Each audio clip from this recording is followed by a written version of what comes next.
Okay, so I was about to say morning, but it's just in the afternoon, isn't it? So afternoon, everyone. Thank you so much for joining us today. So just to introduce myself, hello, I'm Rebecca Lee. I'll be hosting the webinar today. And this session is going to be great. So this is on Northumberland County Council and also Norfolk County Council entries to the Best Talent programme at the recent PPMA Awards. So we'll first hear from Janine at Northumberland, and then we'll move on to Jane at Norfolk County Council. So just so you're all aware, the session will be recorded, and we'll share the recording out afterwards. If anybody's got any questions, please pop them in the chat, and then we'll go to the questions at the end if there's time. So yes, if there's no questions before we start, I will pass over to Janine at Northumberland County Council to introduce herself and the great work they've done there. Thank you. Thanks, Rebecca.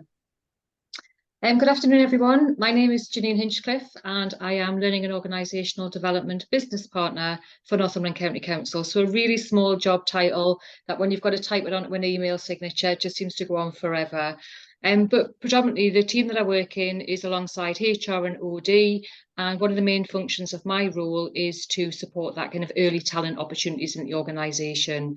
So we submitted our application for Best Talent programme and were successful at the PPMA this year. So next slide, please.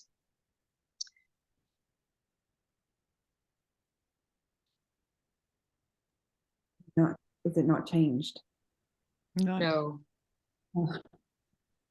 I'll just keep talking as the slides come through. So just wanted to give you a bit of context on Northumberland County Council. So we are the most northerly part of England. Obviously we border on the Scottish borders, Cumbria, North Tyneside and Newcastle. And again, we have a really large area of some natural beauty, some history within Northumberland as well. Currently have around 5,000 employees, of which 182 of them are apprentices on different apprenticeship standards. Most of our vacancies are in the central part of Northumberland, so that causes us some challenges at times when we've got young people who might be interested in apprenticeship from Berwick, but that travel opportunity to get to parts of Northumberland as well. So again, we're just trying to widen up them opportunities that we can provide here at Northumberland County Council. Next slide. 75% of our workforce are also residents in Northumberland. So that gives us that opportunity to, again, understand what the needs and wants of our customers, which really aligns with our values of the organisation. So if you've never been to Northumberland before, there is lots of information out there on our website which do talk about Northumberland in general. But as a council, obviously, we have a lot of areas that we need to look after and support here at Northumberland County Council. So just to set the scene a little bit as well around apprenticeships in the council, historically, we used to recruit 300 apprentices each year into either business administration or to early years. And we would get that footfall through the organisation, give them the opportunities that they needed to do to complete their apprenticeship, and then we were exiting them from the organisation because we didn't have positions for them. So it gave us an opportunity to really look at what we were doing as a council and as an organisation and how we could improve that offer for that talent programmes in the organisation. We needed to change that culture of how we were recruiting and how not to look at an apprentice as a cheap way of kind of cheap labour into the teams.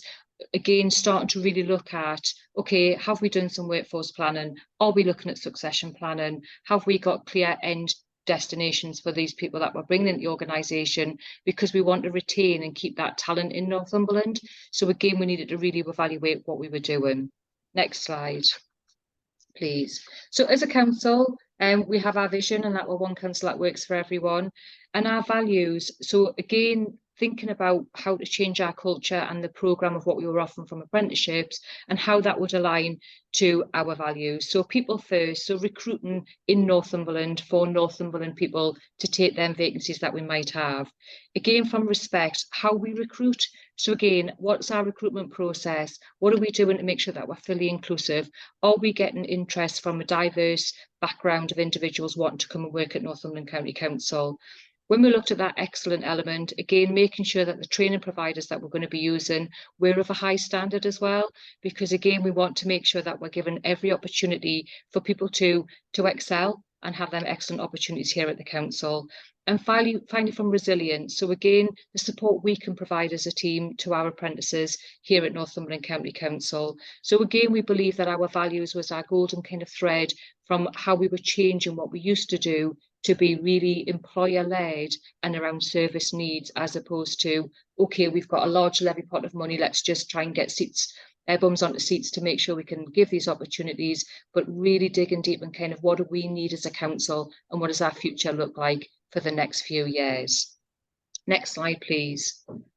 So we have got a corporate plan, and our corporate plan sets out our key priorities here at the council. So we need to be around achieving value for money, tackling inequalities and driving economic growth. So next slide. So just to highlight again how we're meeting our values for the organisation.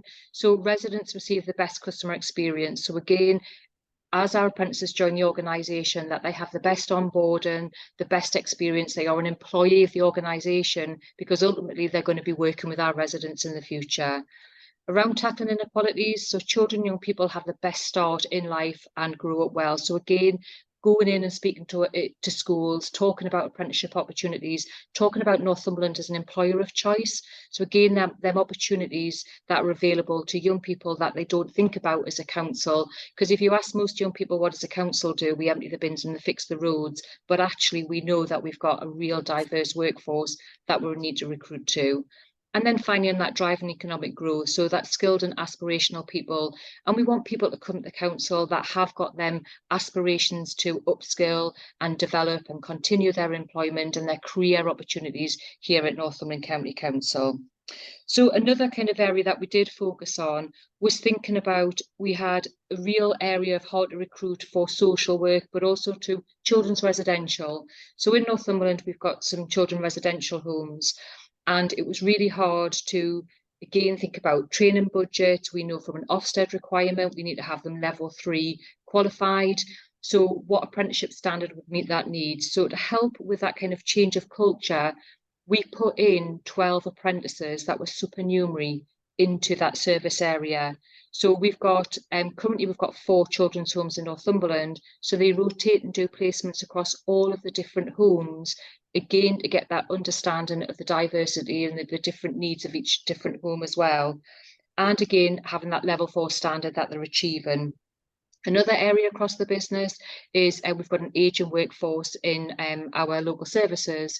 So looking after very much our motor vehicles. Obviously, we've got all of our highways that need to be gritted, paths and things like that. So again, we need to make sure our vehicles are looked after and maintained. So again, working with that department to think about, okay, you've got a workforce that's going to retire in 5 years. Have you thought about bringing in that apprenticeship? Have you thought about transferring that knowledge, that skill set of your current workforce to the future workforce? And again, working with local services to do that. And then we're just about to embark on a very big programme around digital. So again, across Northumberland and part of the pandemic, we realised that we didn't have the data skills that we needed across the organisation to link with that digital need and how things are moving. So again, looking at kind of what the needs of the workforce are and of the council, as opposed to, okay, let's just get 300 young people in, give them an apprenticeship, but then not give them that lifetime opportunity in a vacancy as well. Next slide, please. So what did we do to kind of help with our recruitment, how we were reaching our audience in Northumberland? So again, we wanted to increase and promote that engaging with hard to reach groups. So again, making sure that everybody had that opportunity to come and apply for an apprenticeship, regardless of age, again, regardless of any of the hard to reach groups that might come through our door. So we've worked, again, making sure that our applications are accessible for all. So again, if people struggle with our system, that we could download and give them a Word copy. So again, giving them that opportunity to be able to apply and get others to help them. Again, working with our looked after children's team. So again, sharing any vacancies that we might have on apprenticeships that are coming up before they go out. So again, support workers can help work with them if that's their aspiration, again, to get on an apprenticeship. Also doing a lot of work with DWP in our area around long-term unemployment, because as we know, apprenticeships are for all ages, not just for the young people coming through our workforce. And also in Northumberland, we have got some large pots of social deprivation, so we've got a large audience of NEET as well. So how can we attract them into coming in? So we've had events that we'll go out to and talk to them about opportunities, but we also switched up how we did our marketing as well, because again, we've used usually Facebook has been our platform, but we use that now for influencing. So if it's a young person that we're interested in recruiting, the parents are the influencers, so we still use that channel to kind of connect in. One of our biggest successes was Snapchat, because that's to a younger audience, but used our apprentices to tell the story, not us as an organisation, but current apprentices, again, for that recruitment in the organisation, which again had some real impact. Next slide, please. So as a council, we changed from just offering business apprenticeships and obviously early years, and we currently offer over 60 different apprenticeship standards across the council. Again, great way for services to start thinking about that future planning, but also that upskill of our staff as well. I think it's really keen that people hear about apprenticeships. We have National Apprenticeship Week now that, again, we really promote, and really proud of the work that we do as a council. And we want our staff to be on that journey with us as well, and accessing different apprenticeship standards. So there's a conversation with each member of staff. So they might come to us and say, I wish to upskill, well, what would you like to upskill in? So again, having that meaningful conversation around kind of opportunities. Let's look at apprenticeship standards, because again, we've got a large levy pot and we haven't got the training pots that we used to have to be able to offer standalone level 2, level 3 courses. But again, making sure staff have got that opportunity to upskill. Next slide, please. So again, just we report back to our exec team as a council as well, and just letting people know the different amounts of staff that we've got on different levels as well. So most of our workforce or recruits are coming in at a level 2, level 3, but that upskill opportunity, we have got people on the 4, 5, 6 and 7 standards as well. So again, lots of different opportunities. But again, the impact that's having is we're going through a lot of change as an organisation, and the staff that are currently in posts are able to be appointed to their new roles rather than recruiting from without. So again, it's about that homegrown our talent in the organisation. Next slide, please. We use our apprentices as well to tell our story. So all of our marketing and all the images that you see on there are our current apprentices across the organisation. So the image in the middle of the apprenticeship. So every year we bring them in, we do a marketing day, and again, they feel valued and they go back and tell their story. That tells a lot more stories than what I could ever stand and tell you. But again, that's our future around using our apprentices to tell the story that we're doing across the organisation. And again, getting staff to kind of hear what we're doing, that we're really proud of the work that we do in the team, but telling their stories, because case studies are really big and really vital to the work that we do. Next slide, please. Obviously, we're going into different events, promoting opportunities. So that could be vacancies at the council, apprenticeships that we might have in general, but again, when we go out to do that recruitment, also work experience, because again, that pipeline should be work experience before they're doing their apprenticeship. So again, that try before they commit, but also taking it a step further and doing it to supported interns as well. And really important, the work that we're doing, because that is our pipeline of our future workforce. So next slide, please. Work experience is that map I showed you at the very beginning. Northumberland is very geographically spread, so that gives us a massive challenge on what work experience we could offer to our schools in Northumberland. We've got 16 secondary schools that all look for work experience at the same time. So we offer now kind of a virtual offer as well. So again, giving them opportunities to look at different ways at working in the council. Obviously, we partner and go through the NGDP each year, which is your National Graduate Development Programme, and bring in our future trainee management again in the organisation, We try to offer placements for T-levels as well. We know T-levels is really going to pick up and be something that is going to be here to stay. So we want to be part of that as an organisation. And the supported interns as well, because actually we recognise that not everybody wants to be in a full-time role. It might be a carved role. They might have that aspirations to go on an apprenticeship as well, so allowing them opportunities. And then certainly apprenticeships, which again is a big opportunity for people joining the organisation, but people upskilling and remaining in the organisation as well. Next slide, please. Oh, any questions? So that's me done. Just ahead of time as well, which is always great. And I know that any questions are going into the chat and there'll be opportunity at the end. So thank you very much. Hope that's just kind of give you a flavour of Northumberland. And again, we're really proud of that talent programme that we've got on offer for new people joining the organisation. So thank you. And it gives me great pleasure to hand over to Jane now. Thanks very much, Janine. I can absolutely appreciate sort of the challenges that you describe are very much the same that we have in Norfolk. I'll just bring my slides up. Are they showing now? Oh, perhaps not. Okay. Right, lovely. Right, so Janine, the most northerly county, so you've got the most easterly county now, with lots of the same themes, nice big border, a lot of the same challenges in terms of workforce. And I'm really focusing, our entry was on our social worker apprenticeship scheme.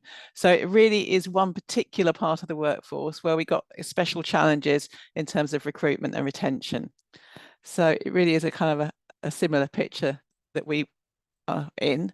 Just a really quick overview of why we brought in the scheme. We wanted to really make the best use of the apprenticeship levy when it was first introduced. You know, we wanted to target it, or kind of hard to recruit to roles. So that was our real aim, making sure that we use the levy on something we really needed.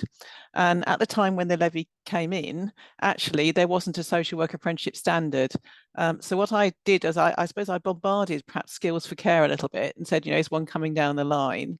And they were kind of, oh, you know, there's nothing at the moment. We are quite interested. And then, of course, if you make that kind of contact, they come back to you and say, well, perhaps you'll help us develop one.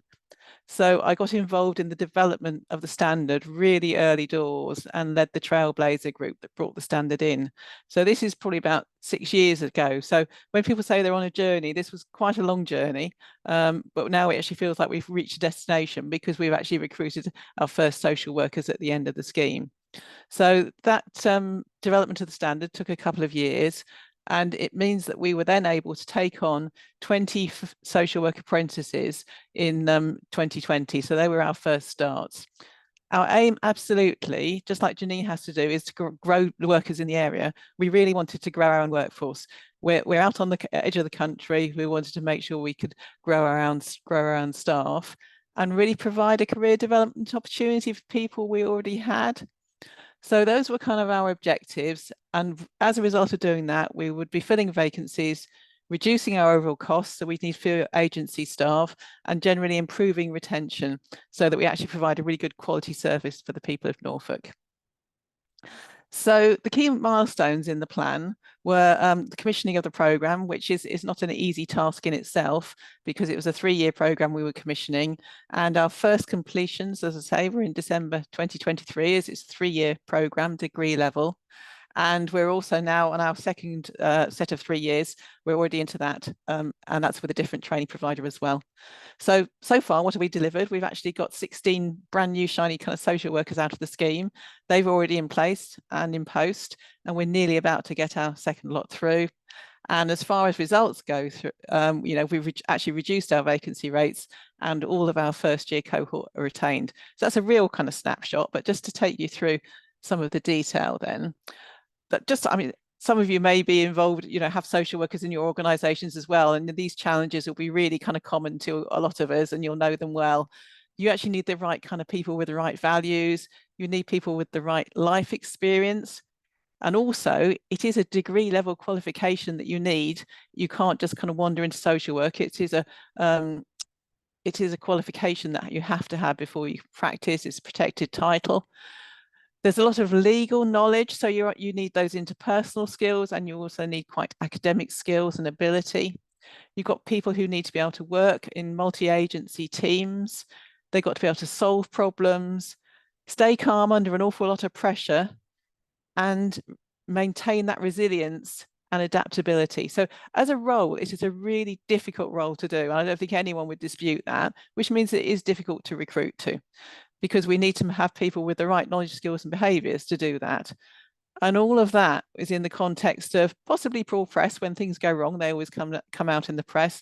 There are higher workloads, there are funding pressures in terms of services that can be used. We've got resource pressures and also public sector pay. So a really hard to recruit to role, where we thought actually having apprentices coming in would help us solve those problems. This is a little bit the kind of same as Janine has got. Our geography is so difficult, because if you're in somewhere centrally in the country or in a London borough, people move around quite a lot, and there's quite a large workforce that you're kind of aiming at. Whereas we're on that bumpy bit. I should have done the map like Janine. We're on the bumpy bit on the edge of the country. So people just don't, unless you're actually coming to Norfolk, you don't go to Norfolk. We're on the end of the road, and we don't have any motorways either, which is an interesting one. So actually getting people to come and work here is really hard, particularly qualified social workers, because they know if they make that leap to move here, they've got to then have upheaval with their family again if they want to progress with a different organisation. As far as our demographics go as well, we have got an ageing population. So a bigger proportion of our population is retired than other areas, which means we got a smaller working population and increased demand for our older people services as well. And historically, and I don't know why, but for some reason, we don't have great academic aspiration. Our figures for people with level 4 and above qualifications are actually lower than in the rest of the country. So we don't seem to have that academic aspiration that perhaps some other areas do. So we actually thought that using the apprenticeship scheme would actually hit quite a lot of those issues and help solve some of the problems. So our scheme in Norfolk, we actually created a specific job role which was a social work apprentice. We didn't tag it alongside something else. And we actually also decided to work well with kind of local training providers. We needed to kind of commission our own cohort because we didn't want people to travel a long way to have to do the learning. We've really tried to involve managers and make sure they're involved with the programme and the support for it. And so the learners can actually make the most of on-the-job learning. And the course we've commissioned is actually bespoke because all of the delegates on the apprenticeship course are from Norfolk. Our practices and ways of working can be weaved into the programme. And we have quite a lot of our staff, our managers and team leaders go and actually deliver sessions on the programme. So it really is a kind of joint collaborative piece of work. It's one of the biggest schemes in the country for social work, as well as one of the earliest. So I say our first cohort was 20, and we're actually looking at taking on 30 in January this year. So we have expanded as well, based on the success that we've had. And we've also responded to feedback on the scheme. As the groups have gone through, we've slightly changed the model. We were doing 3 one-year placements, and the apprentices said that they didn't feel like they had a home quite so much. They were passed from one post to another. So we've changed that as a result of the feedback, and they have a home team experience and then a year away in the middle. So as we're going through, we're absolutely learning, because it's a brand new scheme, and deciding what the best way to move forward is. And it's also been a great collaboration in terms of internally to the council, because I work with the learning and development team, but we also have to obviously have really strong links with children's and adult services and with those training providers as well. As a result, we were trying to actually improve the diversity of the workforce. So I've tried to encourage people onto the programme who don't have those particular, I suppose, traditional kind of academic qualifications. We've really aimed the marketing of this at people who've got vocational experience and qualifications, and try to draw people through into a degree who wouldn't otherwise consider themselves able to do a degree and didn't perhaps get that opportunity when they first left school.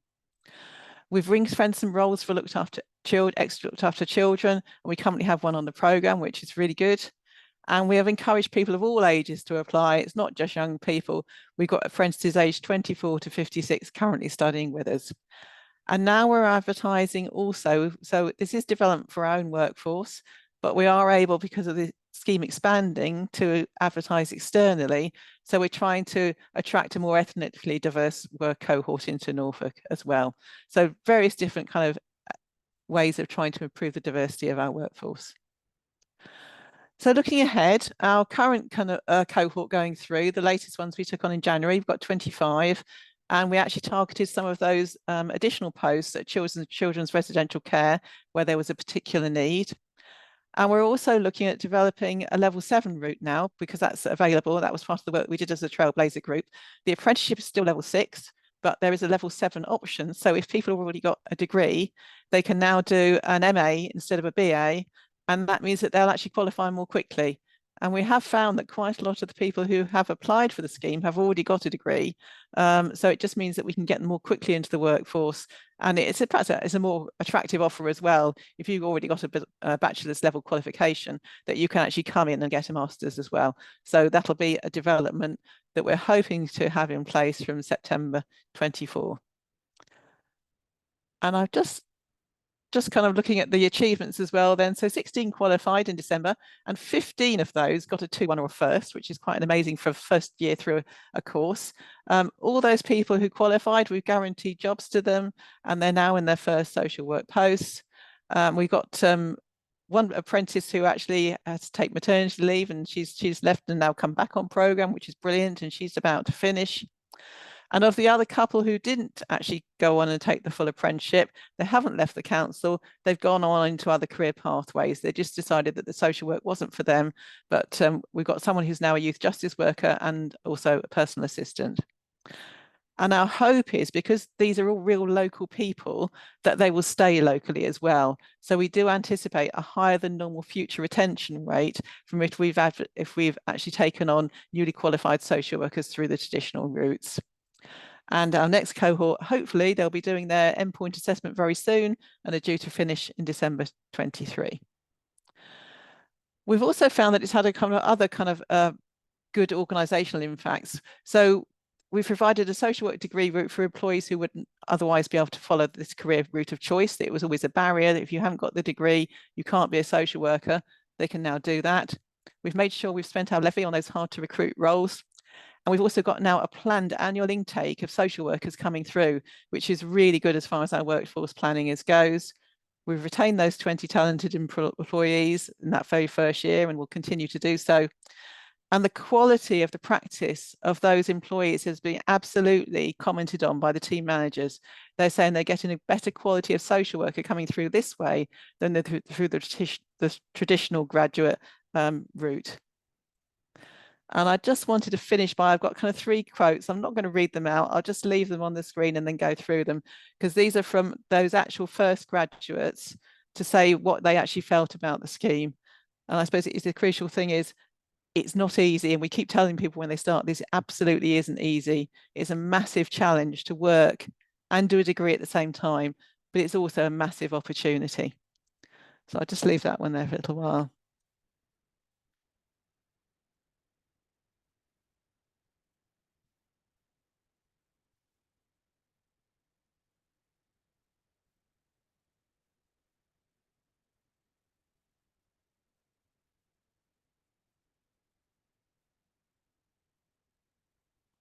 I'll go to the next one.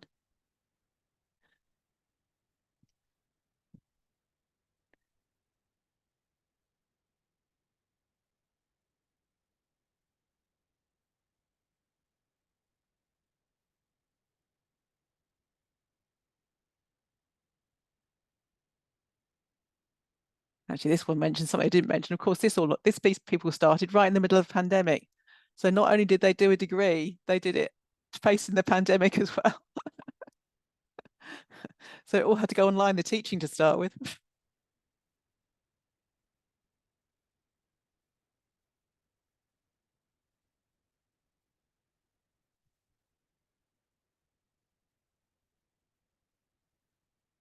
And I'll just do the final one, which I think is a little bit shorter.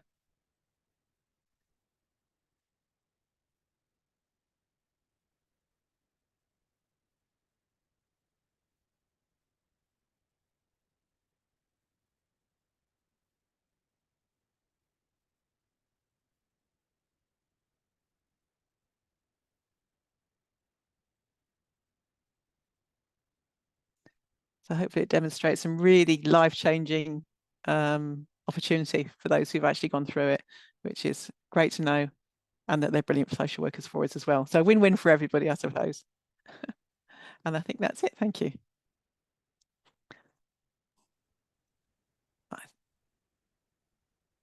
Thanks, Jane. Yeah, I'll stop sharing. Great, Right. thank you so much, Janine and Jane. It was brilliant to hear more about the great programs that you've led. Really insightful. I'm sure I'm not the only one that's got a good few tips and things to look into further now. So thank you for that. We have had a couple of questions come through. So Gordon has asked, given that Northumberland's unitary and also largely rural, who are your main competitors? And that would be for Janine. Yeah, so our main competitors is obviously our other local authorities. So again, we seem to recruit at the same time, and we also have pay discrepancies as well, because some local authorities pay more. So that is a challenge, but the NHS, so Northumbria Healthcare Trust, is one of our biggest. So to combat some of that, I do now work on joint employability events with Northumbria and North Tyneside. So we stand together and talk about us as three different kind of organisations, but actually we're all looking for the same people, but we're all fishing from the same pond when we're doing that recruitment. And we have seen an improvement in our applications, and we're not having people apply for our position and then maybe start with us and then think, well, I'll go somewhere else, because they know what to expect from that employability. So that we've only done one so far, and we've got another one coming up in November, but we've got them planned throughout the year to do things more jointly. Brilliant. Thank you. So we've got another question from Katie Dawson. I think this is one that you both may be able to answer. So Katie's asking, what percentage of apprentices stay with the council when the apprenticeship has finished and been completed? And also, how do you engage with managers with creating those apprenticeship opportunities? At Northumberland, quite hand on heart now, I would say at least 90% of our apprentices remain with the organisation once completed. There is always going to be that one or two that will be that natural dropout, or there might be other opportunities, but they still will stay within a local government, which again is really pleasing for us that we've given them that opportunity to do that. But every position now is recruited in, there is a position for them. So they might start that apprenticeship, but there is that full-time position for them to move into. How we engage with managers, again, we just we're out and about, we're visible, just make sure that people can come and have them conversations. But part of our vacancy recruitment now is, have you had a conversation with the apprenticeship team? Could this be an apprenticeship? So managers are also coming to us to say, is there an apprenticeship? What can I be thinking about? So again, as we roll out that succession planning, we're really clear on and having that connectivity with managers as well. Thank you. So I suppose the social work one is really quite specific. So of the people we've taken on so far, so the first year, 100% still with the council, but only 80% actually as social workers. As I say, a few other people are doing different roles. And we are finding that, in fact, the only reason people have left the apprenticeship scheme is a couple through ill health, unfortunately, during the pandemic. Apart from that, absolutely people are staying with us. As far as roles go, we have actually created supernumerary roles for these social workers, and we guarantee them a post at the end, because we absolutely need social workers. It's not a problem finding roles for them. So we know that if they qualify, they will get a job, and we do hope that they will stay with us. I say nobody's left at the moment. And again, it's a bit like Janine, as far as managers goes, it's all about talking to them and engaging with them. And if they've got a query or need support, being there. So people in my team, that's part of their role is not just to work with the apprentices, it's actually to work with the managers as well. And they know it's that actual dual role. We also do try and make sure that a lot of our managers are what's called practice educators for social workers. So they are very good at helping people learn as well. So they do know what it's all about. They've been there and they know how difficult it is to train as a social worker. Thanks. That's great, thank you. And then there's another question from Katie. So Katie's asking, was there an investment from the council to pay the salary costs of social worker apprenticeships, or did it come from existing social worker vacancies? Jane? Basically, we've top sliced team budgets in order to put the money into a pot. So where there were vacancies, which there are vacancies, so there's money available in each of the team's salary budgets, that's been centralised and formed a pot of money to then pay for the apprentices. Which sounds easy when you just say it like that, but it took an awful lot of negotiation. So lots of papers and you know how we're going to prove this is a good investment, etc.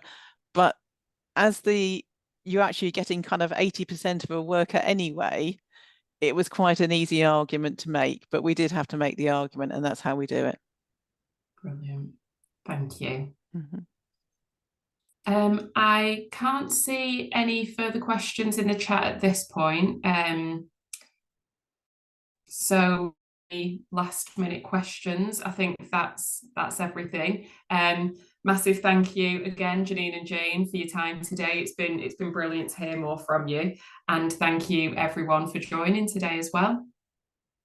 Have a lovely day. Yeah, thank you. Thank you. Thank you. Ta.